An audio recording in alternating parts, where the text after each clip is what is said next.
Hi guys, welcome to the channel. So today we are going to discuss about the instrumentation part of UV visible spectroscopy, and that is mainly the UV visible spectrophotometer.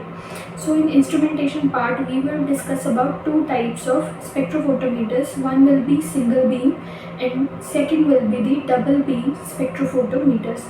So one by one we will discuss all the parts which are involved in the spectrophotometer.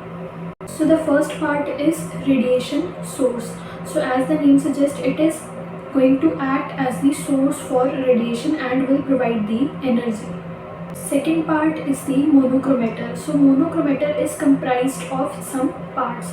So the first part will be the entrance slit from where the source will come, and then there will be mirrors, then there will be lenses, and there will be exit slit. Next part will be the chopper, or what we call as beam splitter.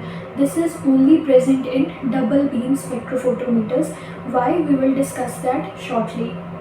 So the role of chopper or beam splitter will be to split the beam so that one beam goes to reference and the other beam goes to sample. Fourth part are the detectors.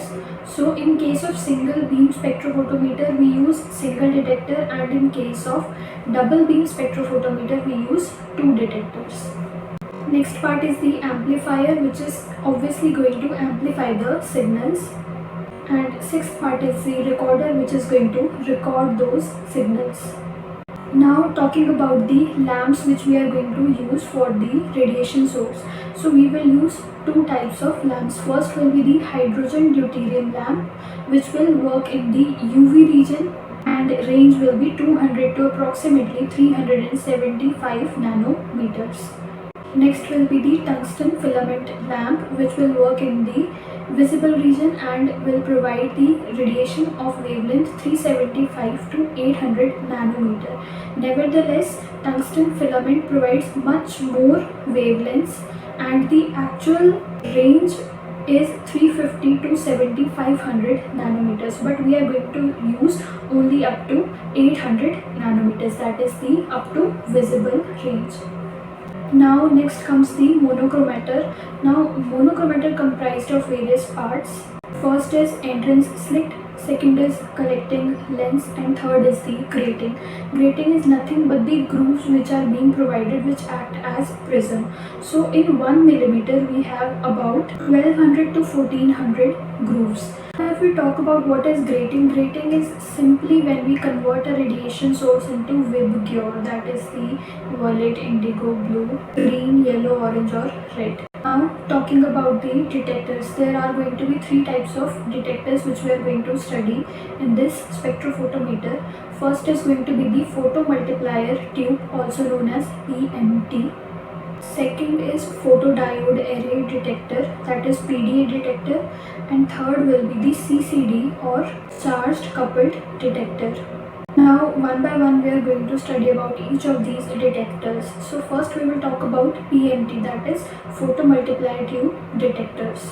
Now in photomultiplier tube detectors, as you can see, photon strikes the cathode, electron is generated and multiplied by dinodes, which is collected at anode. Anode, cathode, dinodes are connected with the amplifier, which we can see. One point to note here is that from one photon, approximately 10 raised to power 6 electrons can be generated. Next comes the PDA detector. In PDA detector, diodes are present which converts these radiations into electrical signals. They cover the entire UV visible range and are mainly used in the HPLC, that is high performance liquid chromatography. Third and last is the CCD, that is charged coupled detector. Here silicon surface are used to catch photons and convert these radiation to digital signals. Now combining all these parts we get our UV visible spectrophotometer. I'll try to link a photo. So here will be the photo and you can take the screenshot of it. This is all about the instrumentation part of UV visible spectroscopy. So far that's it for this video. Thank you so much for watching.